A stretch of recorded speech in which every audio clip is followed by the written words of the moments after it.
met Mr. Gandhi in the capacity of an opponent, I have a feeling that I know him better than most other people because he had opened his real fangs to me and I could see the inside of the man.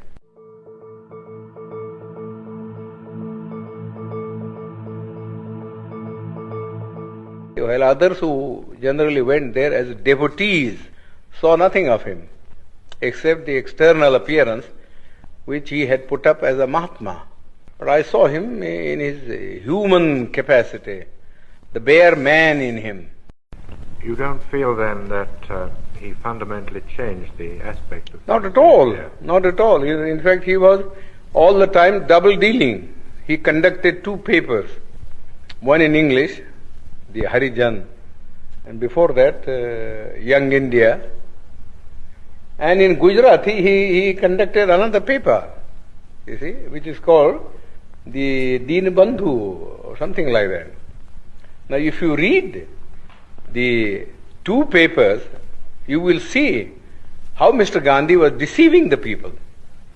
In the English paper, he posed himself as an opponent of the caste system and of untouchability, and that he was a Democrat. But if you read his Gujarati magazine, you will see him a most orthodox man. He has been supporting the caste system, the Varnashram Dharma, and all the orthodox dogmas, you see, which have kept India down all through ages. In fact, somebody ought to write Mr. Gandhi's biography by making a comparative study of the statements made by Mr. Gandhi in his Harijan and the statements made by Mr. Gandhi in this Gujarati paper. The Western world only reads the English paper, where Mr. Gandhi, in order to keep himself in the esteem of the Western people who believe in democracy, was advocating democratic ideals. But you got to see also what he actually taught to the people in his vernacular paper. Nobody seems to have made any reference. All the biographies that have been written of him are based upon his Harijan and the Young India, but not upon the Gujarati writings of Mr. Gandhi. We have been carrying on with untouchability for the last 2,000 years. Nobody has bothered about it. Nobody has bothered about it. Yes, there are some disabilities which are very harmful. For instance, people can't take water, and people can't have land to cultivate and earn their livelihood. But the other things which are far more important, you see, namely that they should have the same status in the country and that they should have the opportunity to hold high offices so that not only their dignity will rise, but also they will get what I call strategic positions from which they could protect their own people. Mr. Gandhi was totally opposed. Totally opposed. He was content with things like temple entry. Temple entry, that was all the thing that he wanted to do. Which is nobody cares for Hindu temples now. The untouchables have become so conscious of the fact that temple going is of no consequence at all. You live in the untouchable quarters, just the same, whether you went into the temple or whether you did not go into the temple. People at one time would not allow the untouchables to travel by railways because of pollution. But now they don't mind because the railways won't make any separate arrangement. But because they travel together in the train, it doesn't follow that their life in the villages vis-a-vis the Hindus has in any sense changed. Whenever the Hindu and the untouchable alights at a railway train, you see, they assume their old robes. I do not know how suddenly Mr. Attlee agreed to give independence. That's a matter of secret which Mr. Attlee one day, I think, will disclose in his autobiography. Nobody ever expected. This is such a sudden change of front. Nobody ever expected.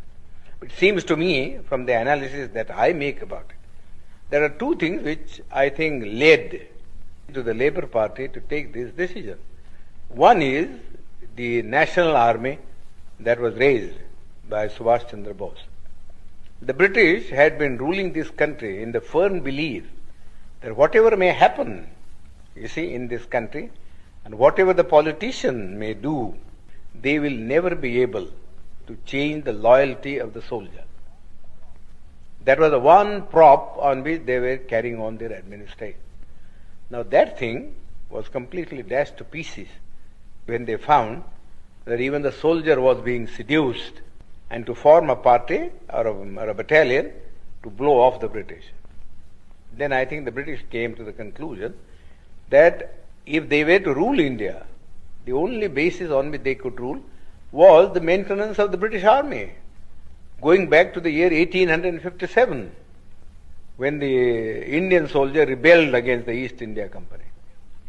And they found that it would never be possible for the British to supply India with enough European troops to keep their hold on it.